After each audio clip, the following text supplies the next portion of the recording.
দর্শক, গত বছর 2024-এর 5 আগস্ট শেখ হাসিনা সরকারের পতনের পরে সারা দেশে একটা জিনিস আমরা খুব করে খেয়াল করেছি, দেখেছি বিভিন্ন শিক্ষা প্রতিষ্ঠানে, বাংলাদেশের অনেক শিক্ষা প্রতিষ্ঠানে, বেশিরভাগ বললে হয়তো ব্যাপারটা সংখ্যার দিক থেকে ভুল ঠিক এই ব্যাপার আবার চলে যেতে পারে, বলা যেতে পারে বহু শিক্ষা প্রতিষ্ঠানে এরকম ঘটনা ঘটেছে। শিক্ষককে অপদস্থ করা, অপমান করা, জোর করে চাকরিচ্যুত করা, জোর করে তার রেজিগনেশন লেটারে সই করে নেওয়া, তাকে ঘাড় ধাক্কা দেওয়া, শারীরিকভাবে লাঞ্ছিত করা, কখনো তাকে জুতার মালা দেওয়া, কখনো তাকে বের করে দেয়া, স্কুল করিডোরে ঢুকতে না দেওয়া, কখনো তাকে মিথ্যা মামলায় ফাঁসিয়ে দেয়া, কখনো মানে প্রাণঘাতীর ব্যাপার। এই ঘটনাগুলো একের পর এক ঘটতে দেখা গেছে।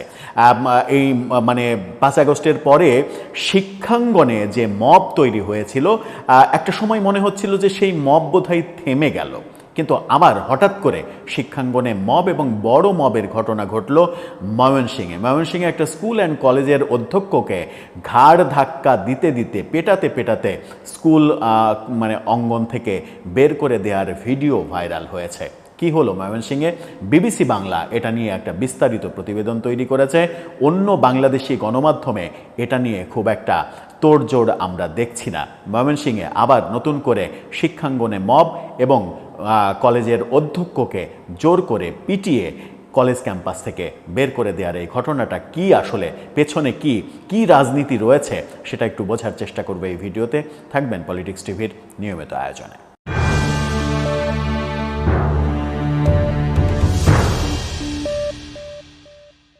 দর্শক, বলছিলাম শিক্ষাঙ্গনে মবের কথা। মনে হচ্ছিল যে শিক্ষাঙ্গনে মবের ব্যাপারটা বোধহয় থেমে গেছে। ব্যক্তিগতভাবে আমার চোখেও এরকম বহু কিছু একেবারে চাক্ষুষভাবে পড়েছে, এরকম বহু কিছু অনেকের কাছ থেকে শুনেছি। নিজের এলাকায়, নিজের আত্মীয় স্বজনের এলাকায়, পার্শ্ববর্তী এলাকায় এরকম বহু ঘটনার মানে নজির আমি দেখেছি, ব্যক্তিগতভাবেই দেখেছি। সারা দেশে বহু ঘটনা ঘটেছে। স্কুলের ছোট ছোট বাচ্চারা যেভাবে স্কুলের শিক্ষক শিক্ষিকাদের লাঞ্ছিত করেছেন, সেই লাঞ্ছিত করার ঘটনাগুলো আমরা দেখেছি। সাম্প্রতিক সময়ে কুমিল্লার মুরাদনগরে আসিফ মাহমুদ সজীব ভূঁইয়ার বাবা, তার যে স্কুল, সেই স্কুলের একজন শিক্ষিকা, একজন হিন্দু শিক্ষিকা, তাকে নিগৃহীত করা, তার উপরে মব চালানোর অভিযোগ আসিফ মাহমুদ সজীব ভূঁইয়ার বাবার বিরুদ্ধে করেছিলেন ওই নারী শিক্ষিকা। সেটা নিয়ে খুব বেশি দূর আমরা এগোতে দেখিনি, তার পরবর্তী ঘটনা আমরা জানতেও পারিনি। এবার ময়মনসিংহে ঘটনা ঘটল। বিবিসি যেটা বলছে, অধ্যক্ষকে ধাক্কা দিয়ে বের করে দেওয়ার ভিডিও সামাজিক মাধ্যমে। কি ঘটেছিল গৌরীপুরে, ময়মনসিংহের গৌরীপুরের কথা। আর সেখানে বলা হচ্ছে যে বাংলাদেশের ময়মনসিংহের গৌরীপুর উপজেলার একটি শিক্ষা প্রতিষ্ঠানের অধ্যক্ষকে ধাক্কাতে বের করে দেওয়ার ভিডিও সামাজিক যোগাযোগ মাধ্যমে ছড়িয়ে পড়েছে। স্কুলটিকে ঘিরে এলাকায় দুটি পক্ষ তৈরি হয়েছে বলেও জানা যায়। ফেসবুকে ছড়িয়ে পড়া ওই ভিডিওতে দেখা যাচ্ছে কয়েকজন ব্যক্তি ধাক্কাতে একজনকে স্কুল প্রাঙ্গণ থেকে বের করে দিচ্ছেন। এটাকে স্কুল বললেও এটা স্কুল অ্যান্ড কলেজ। খোঁজ নিয়ে জানা গেছে তার নাম গোলাম মোহাম্মদ। তিনি ওই প্রতিষ্ঠানটির অধ্যক্ষ। বিভিন্ন অভিযোগে তাকে দায়িত্ব থেকে জোর করে সরিয়ে দেওয়া হয়েছে। তাকে হেনস্থার সাথে জড়িতদের বিরুদ্ধে ব্যবস্থা নেওয়ার দাবিতে এলাকাবাসী এবং অভিভাবকদের মানববন্ধন করতে দেখা গেছে ব্যানার নিয়ে। অর্থাৎ এলাকাতে দুটো পক্ষ তৈরি হয়েছে তাকে নিয়ে, এবং সেই দুটো পক্ষ এই মুহূর্তে বড় একটি রাজনৈতিক দলেরই নেতাকর্মী। এটাও বিবিসি বলছে যে তাদের দলের মধ্যে দুটো পক্ষ তৈরি হয়েছে এবং এই অধ্যক্ষ সম্ভবত আওয়ামী লীগের রাজনীতির সঙ্গে জড়িত কিংবা আওয়ামী লীগের সমর্থক, এরকম অজুহাতে এই ব্যাপারটা ঘটেছে। কিন্তু যারা ঘটাচ্ছে তারা একই দলের দুটো পক্ষ ঘটাচ্ছে। সেই বড় দল কিংবা একই দলের দুটো পক্ষ কারা হতে পারে সেটা খুব সহজেই অনুমান করা যায়। ওই শিক্ষা প্রতিষ্ঠানে এখন ভারপ্রাপ্ত অধ্যক্ষ হিসেবে দায়িত্ব পালন করছেন সাজিদুল ইসলাম। তিনি বলছেন, গোলাম মোহাম্মদকে অধ্যক্ষ পদে শিক্ষার্থী, অভিভাবক, এলাকাবাসী চাইছে না বলেই এমন পরিস্থিতি তৈরি হয়েছে। এলাকাবাসী চাইছে না, তাকে চাইছে। এলাকাবাসী তাকে কোন স্বার্থে চাইছে সেটাও তো একটা বড় বিষয়। এই রকম ঘটনা বাংলাদেশের বহু শিক্ষা প্রতিষ্ঠানে গত 13-14 মাসে ঘটেছে। হেনস্থার শিকার গোলাম মোহাম্মদ বলেছেন, স্কুলের ভেতরের একটি চক্র পুরো ঘটনার জন্য দায়ী এবং তিনি ঘটনা ঘটনাটি নিয়ে থানায় অভিযোগও করেছেন। এদিকে ঘটনার ভিডিও ভাইরাল হওয়ার পর উপজেলা প্রশাসন তদন্ত করার উদ্যোগ নিয়েছে বলে জানিয়েছেন উপজেলা শিক্ষা কর্মকর্তা আঞ্জুমান আরা বেগম। গৌরীপুর থানার ভারপ্রাপ্ত কর্মকর্তা জানিয়েছেন, গোলাম মোহাম্মদের অভিযোগ তারা নিয়ম অনুযায়ী আদালতে পাঠিয়ে দিয়েছেন এবং আদালতের নির্দেশনা এলে তারা সেই অনুযায়ী ব্যবস্থা গ্রহণ করবে। কেন আদালতের নির্দেশনা আসতে হবে? কেন আপনি আপনার কাছে অভিযোগ করেছে, আপনি সেই অভিযোগের তদন্ত করবেন, তদন্ত করে আপনি দোষীদের বিরুদ্ধে ব্যবস্থা গ্রহণ করবেন, সেটা না করে দায় এড়াতে আপনি আদালতের কাছে ছেড়ে দিলেন। তার মানে এই রাজনৈতিক পক্ষের সঙ্গে আপনারও কোনো না কোনো যোগসাজশ রয়েছে, আছে কি? সেটাও কিন্তু একটা বড় প্রশ্ন। ভাইরাল ভিডিওতে কি আছে? সামাজিক যোগাযোগ মাধ্যমে ভাইরাল হওয়া ভিডিওতে দেখা যাচ্ছে ভুটিয়াকোনা আদর্শ উচ্চ বিদ্যালয় ও কলেজের শহীদ মিনারের পাশ দিয়ে এক ব্যক্তিকে ধাক্কাতে ধাক্কাতে বাইরে নিয়ে যাওয়া হচ্ছে। এ সময়ই পাশের ভবনের সিঁড়ির কাছে কয়েকজন নারী, যারা এই স্কুলেরই শিক্ষিকা বলে স্থানীয়রা নিশ্চিত করেছেন বিবিসিকে, এবং কয়েকজন শিক্ষার্থীকে বিস্মিত ভঙ্গিতে তা দেখতে দেখা যাচ্ছে। ভিডিওতে যাকে সবচেয়ে আক্রমণাত্মক দেখা গেছে তিনি সেখানকার প্রাথমিক বিদ্যালয়ের একজন শিক্ষক। একজন কলেজের অধ্যক্ষকে পেটাচ্ছেন। এই হচ্ছে বাংলাদেশের রাজনীতি। কলেজ অধ্যক্ষ গোলাম মোহাম্মদ থানায় অভিযোগ দায়ের করে বলেছেন, তাকে ওই প্রতিষ্ঠানেরই কয়েকজন শিক্ষক মারধরের পর ধাক্কাতে ধাক্কাতে বের করে দিয়েছে। লিখিত অভিযোগে তিনি বলেছেন, গত বৃহস্পতিবার বেলা 12:30টার দিকে স্কুলের মাঠে যাওয়ার পর তাকে গালিগালাজ শুরু করেন কয়েকজন। পরে থানায় তিনি যাদের বিরুদ্ধে অভিযোগ করেছেন তারা এই গালিগালাজ করেন। আমি তাদের গালিগালাজ করতে নিষেধ করলে বিবাদীরা এলোপাথাড়ি কিল ঘুষি মারে, আমার শরীরের বিভিন্ন অংশ জখম করে। আমার চিৎকারে লোকজন এগিয়ে এলে বিবাদীরা তাদের স্কুলের ভেতরে যেতে নিষেধ করে।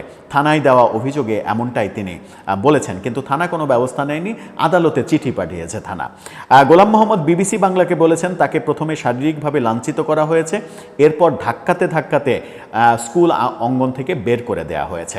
ভুটিয়াকোনা আদর্শ উচ্চ বিদ্যালয় ও কলেজের বর্তমান ভারপ্রাপ্ত অধ্যক্ষ সাজিদুল ইসলাম বলেছেন, অপ্রীতিকর এমন পরিস্থিতির জন্য গোলাম মোহাম্মদ নিজেই দায়ী, অর্থাৎ যাকে মারা হচ্ছে তিনিই দায়ী, এটা বলেছেন। তাকে অধ্যক্ষের দায়িত্ব থেকে সরিয়ে আমাকে ভারপ্রাপ্ত অধ্যক্ষ করা হয়েছে নানা অভিযোগের প্রেক্ষিতে। সেগুলো নিষ্পত্তি করে কর্তৃপক্ষের অনুমতি নিয়ে আসলেই তো এই সংকট হতো না, বিবিসি বাংলাকে তেমন বলেছেন তিনি। গোলাম মোহাম্মদ অবশ্য বলেছেন, তার বিরুদ্ধে দীর্ঘদিন ধরেই কয়েকজন শিক্ষক এবং স্থানীয় কিছু ব্যক্তি নানা অভিযোগ তুলছিল এবং সেগুলো আবার তদন্তের পর খারিজও হয়ে গেছে। তিনি দাবি করছেন যে তার বিরুদ্ধে অনেকে অনেক ধরনের অভিযোগ দেওয়ার চেষ্টা করছিল, কিন্তু সেটা তদন্তে খারিজ হয়ে গেছে। ঘটনার পেছনে আসলে কি, বিবিসি বাংলা কি পেল ঘটনার পেছনে? গোলাম মোহাম্মদ বলেছেন, স্কুলের ম্যানেজিং কমিটি গঠন নিয়ে গত বছরের 5 আগস্ট আওয়ামী লীগ সরকার পতনের আগে থেকেই কয়েকজন শিক্ষকের সঙ্গে তার বিবাদ চলছিল। কি বিবাদ? নির্বাচনে দুই পক্ষের ভোট সমান হয়ে গিয়েছিল, ফলে কমিটি আর গঠন করা হয়নি, কিন্তু তারা এজন্য আমাকে দোষ দিচ্ছিল। এ বিষয়ে আমার তো কিছুই করার ছিল না, এমনটা তিনি বলেছেন। অর্থাৎ আগে যে ম্যানেজিং কমিটির ভোট হয়েছিল সেখানে দুই পক্ষ সমান সমান ভোট পেয়েছে, সেই কারণে কমিটি গঠন করা হয়নি, এবার এই দুই পক্ষ লেগেছে। মূলত এই কমিটি গঠনের জের ধরে 5 আগস্টের পরে শিক্ষকদের একাংশ এবং স্থানীয় কয়েকজন মিলে গোলাম মোহাম্মদের বিরুদ্ধে চাপ তৈরি করেন। চাপ কি? আপনি কলেজ ছেড়ে চলে যান। তারা শিক্ষা প্রশাসনের কাছে বেশ কিছু অভিযোগ তুলেছেন। এক পর্যায়ে স্থানীয়ভাবে দুই পক্ষ বসে তাকে সরিয়ে স্কুলের সাজিদুল ইসলামকে ভারপ্রাপ্ত করে। সম্প্রতি স্কুলে কয়েকজন নতুন শিক্ষক যোগদানের পর এটা নিয়ে আরও বেশি বিরোধ তৈরি হয়েছে, অর্থাৎ অধ্যক্ষের অনুপস্থিতিতে নতুন শিক্ষকও নিয়োগ করা হয়েছে। মিস্টার ইসলাম বলেছেন, গোলাম মোহাম্মদের বিরুদ্ধে 13টি অভিযোগ মাধ্যমিক এবং উচ্চ মাধ্যমিক শিক্ষা বোর্ডে দেয়া হয়েছে। উনি সবসময় একরোখা আচরণ করেন, ওনার কাগজপত্রের বৈধতা নেই। আমরা স্কুলে আসার আগে তাকে নির্বাহী কর্মকর্তার সাথে যোগাযোগ করতে বলেছিলাম। এগুলো যদি ঠিক হয়, কাগজপত্রের বৈধতা যদি না থাকে, তার সবসময় রুক্ষ আচরণ, এখন এটা কোনো অভিযোগ যে তার আচরণ সবসময় রুক্ষ আচরণ, এই অভিযোগে কেউ কাউকে সরিয়ে দিতে পারে? গোলাম মোহাম্মদ বলেছেন, তার বিরুদ্ধে বলা এই সব কিছুই মিথ্যা, বরং তিনি বলেছেন এরা দিনরাত এগুলো নিয়েই ব্যস্ত থাকে। পদাধিকার বলে আমি এখনো অধ্যক্ষ, এমনটা বলেছেন। উপজেলা শিক্ষা অফিসার বলেছেন যে হেনস্থার ঘটনা সত্য, এটা সবাই দেখেছে, কিন্তু বাকিগুলো এটি কেন হলো, কারা দায়ী, সেটা তদন্ত করে ব্যবস্থা নেওয়া হবে। তদন্তই করতে থাকেন। এদিকে অধ্যক্ষকে শারীরিকভাবে লাঞ্ছিত করার প্রতিবাদে ওই শিক্ষা প্রতিষ্ঠানের সামনে এলাকাবাসী এবং অভিভাবকরা মানববন্ধন করেছে। এসব কর্মসূচি থেকে গোলাম মোহাম্মদের উপরে হামলা হামলাকারীদের গ্রেপ্তার এবং বিচার দাবি করা হয়েছে। যদিও প্রশাসন এবং পুলিশের বিভিন্ন পর্যায়ে কর্মকর্তা এবং স্থানীয়দের সঙ্গে আলাপ করে জানা গেছে, গোলাম মোহাম্মদের বিরুদ্ধে আগে থেকে অভিযোগের সূত্র ধরে 5 আগস্টের পরে স্থানীয় একটি প্রভাবশালী রাজনৈতিক দলের দুই পক্ষ বিরোধে জড়িয়েছে। মূলত এই হেডমাস্টার পদ মানে প্রিন্সিপাল পদটা বাগিয়ে নেওয়ার জন্য রাজনীতিতে দুইটা পক্ষ হয়েছে। এই দুইটা পক্ষ ওই পদটাকে নিয়ে বাণিজ্য করতে চায়। অধ্যক্ষকে সরিয়ে দিলে নতুন অধ্যক্ষ নিয়োগ দেওয়াতে অনেক টাকা পয়সার লেনদেন হবে, টাকা পয়সার ভাগবাটোয়ারা হবে। মূল উদ্দেশ্যটা হচ্ছে সেটা।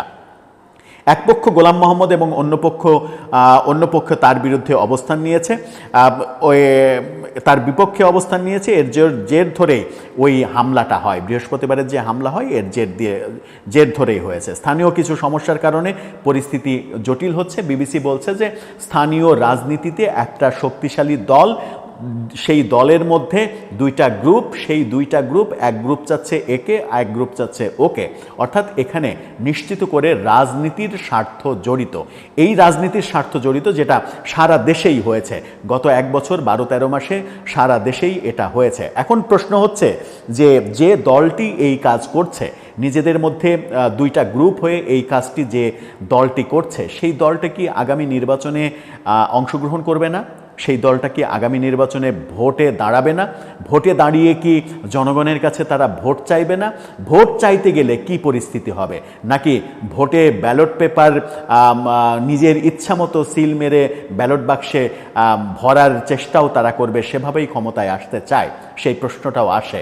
এখন প্রশ্ন হচ্ছে প্রশাসনের দায়িত্ব এই শক্তিশালী রাজনীতির দুই পক্ষ কারা, এবং রাজনীতিবিদদের, রাজনৈতিক দলও, সেটা যদি বিএনপি হয়, জামাত হয়, আমি জানা সত্ত্বেও যেহেতু বিবিসি অথেন্টিক সোর্সে ব্যাপারটা উল্লেখ করেনি, আমি উল্লেখ করতে চাই না। সেটা বিএনপি হোক, জামাত হোক, আওয়ামী লীগ তো নিশ্চয় না, হয় বিএনপি না হলে জামাত, যে দলই হোক না কেন, তারা যদি আগামী নির্বাচন করতে চায় এবং ওই এলাকায় নির্বাচনে ভোট পেতে চায়, যদি জনগণের আস্থা অর্জন করতে চায়, তাহলে আমার মনে হয় যে সেই দলের কেন্দ্র থেকেও এই ব্যাপারে যথাযথ ব্যবস্থা নেওয়া উচিত, যে এর সঙ্গে জড়িত ব্যক্তিদের শাস্তি নিশ্চিত করে দলের অবস্থানটা যেন নিষ্কলুষ করে। তা না হলে আগামী নির্বাচনে শুধুমাত্র এই সব ইস্যুর কারণেই রাজনৈতিক দলগুলো বহু জায়গায় মুখ থুবড়ে পড়বে এবং সেটা একটা বড় ভরাডুবির কারণ হয়ে যেতে পারে। যে অভিযোগগুলো সবথেকে বেশি বিএনপির বিরুদ্ধে রয়েছে, জামাতের বিরুদ্ধেও রয়েছে, এনসিপির বিরুদ্ধে রয়েছে, বৈষম্যবিরোধী ছাত্র আন্দোলনের বিরুদ্ধে রয়েছে, এই অভিযোগগুলো থেকে মুক্ত হতে না পারলে আগামী নির্বাচনে জনগণের আস্থা অর্জন করাটা এত সহজ হবে না। দর্শক, এই ব্যাপারে আপনার মন্তব্য জানিয়ে লিখতে পারেন আমাদের কমেন্ট বক্সে।